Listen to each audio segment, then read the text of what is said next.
This video is made possible thanks to my kankalar over at Patreon. Herkese teşekkürler. On my journey to Ethiopia last month, I stopped in Istanbul for a layover, determined to pack as much transit as I could into about 5 hours. Here is what resulted. First, the map. Istanbul is a massive city located in northwestern Turkey along the Bosphorus Strait, meaning half the city is in Europe and half in Asia. Despite being thousands of years old and more populous than New York City, it only got its first metro line in 1989. But then they went a little metro crazy, and now the network looks like this. If that's overwhelming, don't worry, we'll break it down. For starters, we've got metro lines, modern light rail or tram routes, heritage trams, funiculars, and cable cars. Ferries crisscross the Bosphorus Strait, and it's also bridged by the Metrobus BRT and Marmaray commuter rail. And that's it. See? That wasn't so bad now, was it? I began, naturally, at Istanbul International Airport, where I got lost. Okay, I am seeing no signs for the metro. This is not super helpful. Okay, finally some signage. We've got the escalator here, so then we go over here to the metro, I think. Wait, I'm here? I thought I was here.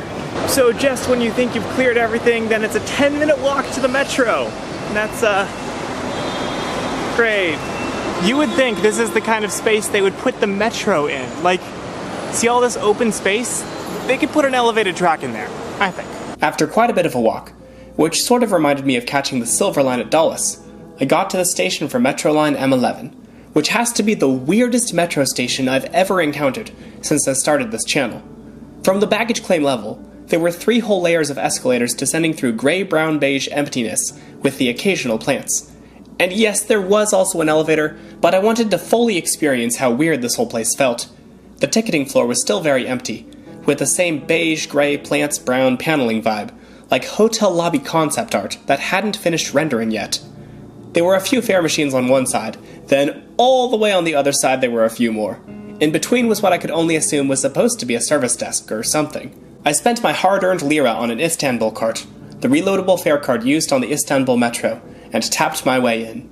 There was no apparent staircase down to the tracks, so I took the elevator to the Perron Kato.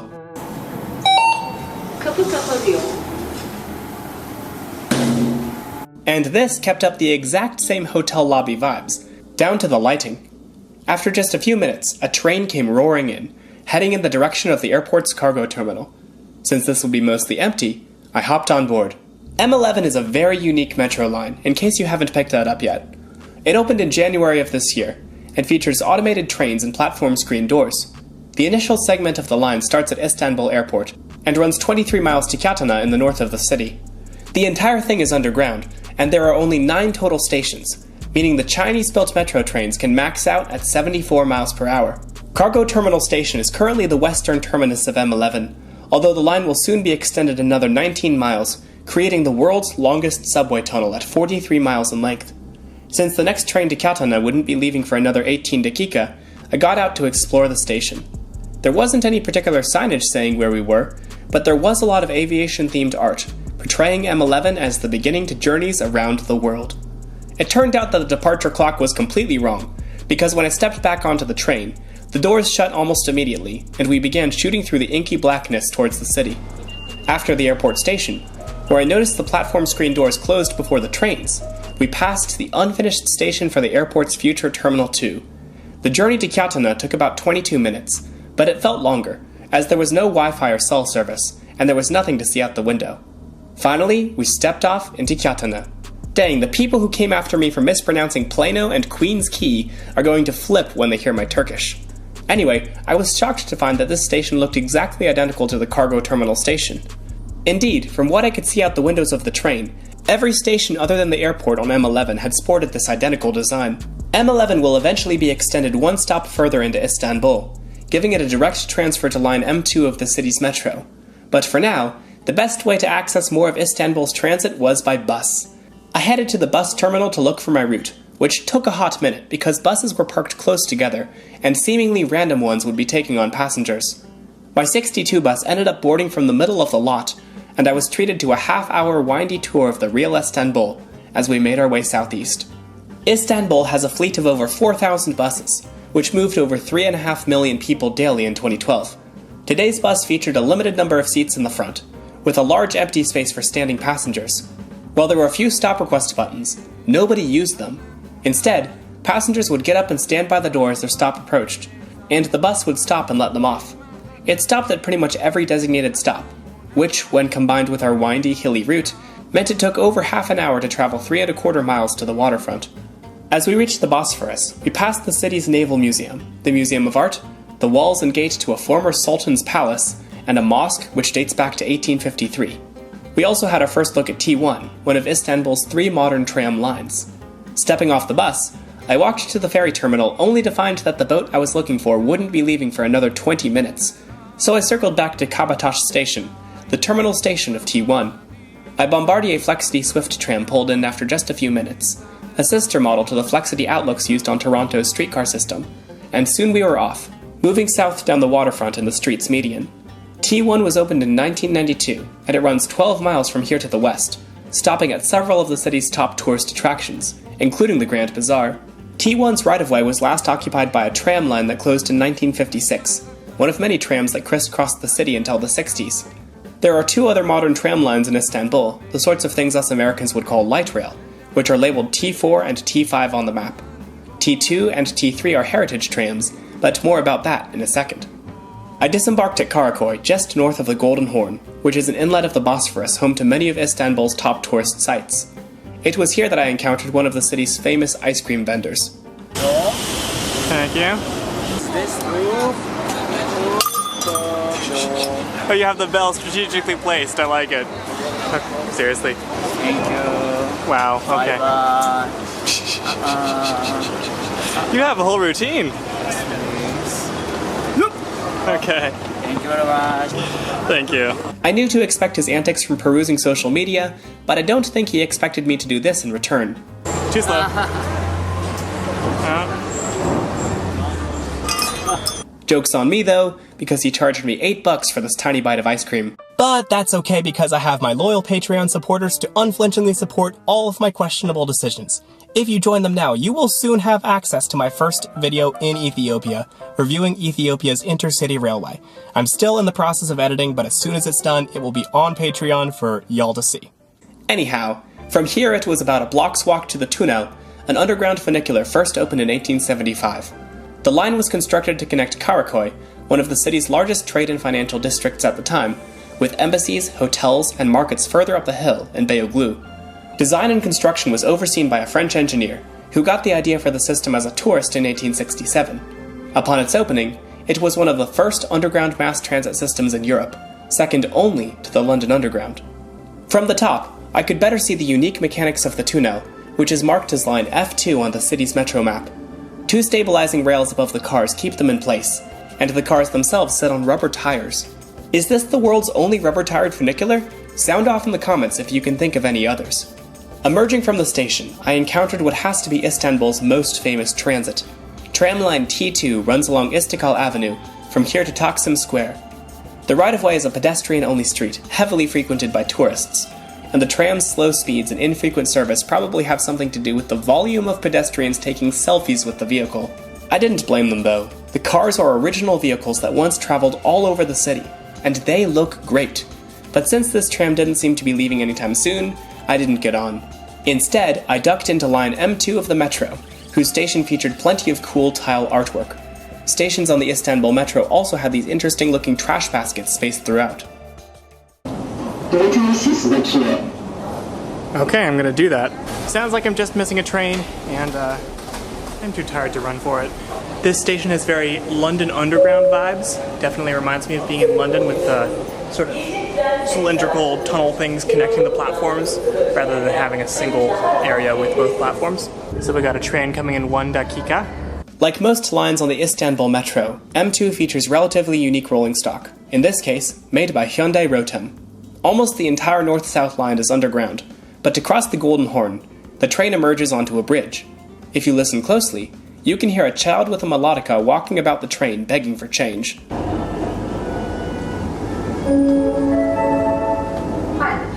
And that door chime is REM level quality. The line's one above-ground station is Haliç, built into the center of this bridge. It was here that I discovered the train's progress maps were mirror images of each other, based on which door they were positioned over, in order to match with the train's direction. A few stops later, we'd reached the end of the line at Yanakapa, which has to have one of the coolest looking metro platforms I've ever seen, covered in turquoise tiles. Yanakapa is the largest rapid transit station in Turkey, serving 2 lines of the Istanbul Metro, as well as the Marmaray commuter rail, which I'm on my way to ride. The station's main hall has artwork honoring the city's ancient past, and a side gallery shows replicas of artifacts found in construction of the Marmaray system. Literally just missed a train, but there's one in 9 minutes. Marmaray commuter rail, named for the Sea of Marmara just south of the city, is the only rapid rail service between the European and Asian sides of Istanbul. The system's tunnel is the deepest immersed tube tunnel in the world, with pre-made sections laid as deep as 200 feet below the surface of the Bosphorus, over twice as deep as the tunnels used by PATH in New York City. While this tunnel was proposed as far back as 1860, it wasn't opened until 2013. Marmaray commuter trains use the tunnel to travel a full 40 miles across the greater Istanbul area, and longer-distance freight and passenger trains can also use it to pass seamlessly between the continents. I'm going to Asia. In 2019, an average of 330,000 people rode the Marmaray every day, about the entire population of Pittsburgh.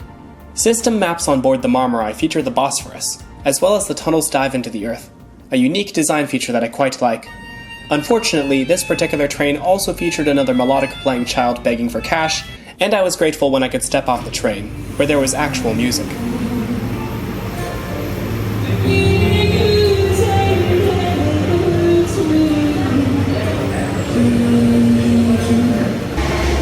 The last 2 times I went to Asia, I'd arrived on wide-body aircraft. Today, I'd arrived there on a commuter train. I keep needing to remind myself that Gidiş means departures, not a destination. If you ever wondered what an escalator handrail looks like not on the escalator, here it is. Metro Line M4's cars are manufactured by CAF and use overhead power, much like the Marmaray. Cars are open gangway and feature a unique fishy pattern on the ceiling. I rode M4 just 1 stop and emerged at the Karakoy waterfront to ride Tramline T3. From here, one can see the Haydarpaşa railway terminal, as well as some of the city's ferries. I grabbed a simit here, a Turkish bread that locals insist is not a bagel. Okay, I timed that pretty badly. Because the tram, which runs once every 10 minutes, is already at the stop. But it is a tram, and it's a heritage tram, so maybe if I run to the next stop, I'll be able to catch it. Oh, there it is! It's ringing. And, nope, here it is. But it still stopped. So, right as I said that, away it goes. Wait, there's another one? I thought they only came every 10 minutes. Let's see if we can get on this. The T3 Heritage tram runs in a clockwise loop, mostly in bus lanes, and takes about 20 minutes to complete its 1.6-mile journey. Rather than local heritage equipment, this line features older 2-axle trams from Germany, which provide a suitably bouncy ride. I step off only 2 stops later, where this gentleman makes me feel less alone.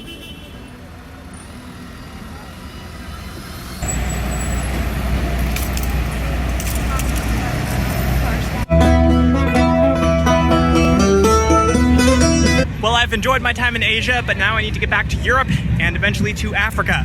So, one more mode, we're gonna take the ferry across the Bosphorus. And that's when my phone battery died. By the time I recharged it, time was of the essence, and so I ordered an Uber. In Istanbul, as in many other cities outside the US, the Uber app can order you a local yellow cab, and it took this back across the Bosphorus to Katana.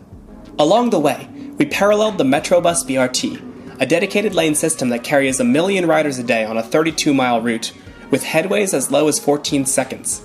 You may notice that buses run on the left side of the road. This is so that right-hand doors can open onto island platforms. Some of the system's buses that I saw were downright massive, with as many as 3 articulated sections. Metrobus is so popular that Istanbul assisted Lahore, Pakistan in developing its own system, which is also called Metrobus. The Institute for Transportation Development and Policy's Bus Rapid Transit Standard gives Metrobus a silver ranking, the same as Cleveland's Healthline for some reason. Please explain in the comments exactly why this makes sense. Istanbul wasn't even on my radar as a transit city until I booked my flight to Ethiopia, but oh my gosh did it deliver.